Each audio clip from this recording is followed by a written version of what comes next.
Kevin, great truck. Thank you. And I'm pretty sure that's not the stock engine. That's not an inline 6 anymore. Yeah, so what are we looking at here? That's a 2006 Silverado 5.3 liter, and it's got a 4L60E transmission behind it with overdrive, and it's all computer controlled, just like a new vehicle would be. Wow. And what year's the truck? The truck's a 53. All right. So what's the horsepower rating on that? I've done a lot of work to the motor. It's probably in the 420 range.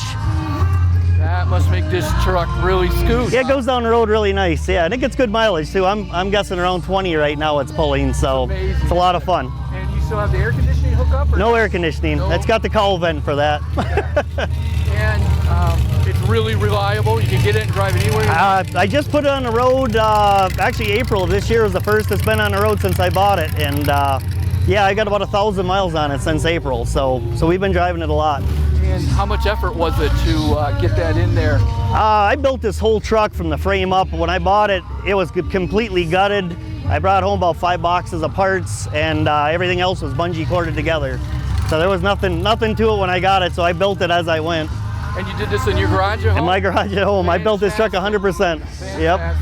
I mean, that's the best way to do it. Oh, yeah. You have the pride.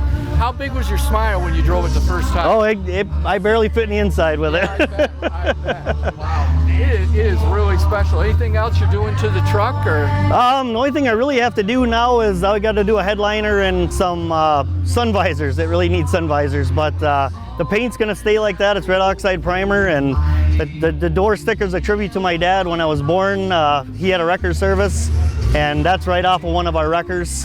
Wow. So that's why it's on there. That's an honor, isn't it? Yeah. Nice. That's nice. So yeah, the interior looks really good there. Yeah, I totally redid it. It's got a Durango seat in it, second row seating there, and it's got a touchscreen DVD player in it, and S10 steering column, S10 brakes, most S10 components on the underside. So you got the best of both worlds. You got the old school look, hot rod, but you got modern conveniences. Exactly. And you can take off and go, and you're getting 20 plus miles a gallon and 400 plus horsepower. Yeah, and it's 4-wheel disc brakes, 373 posi. I mean, it goes down the road, I guess, like any newer vehicle would. Well, it's great work, and thanks for bringing it out. Thank you, I appreciate it.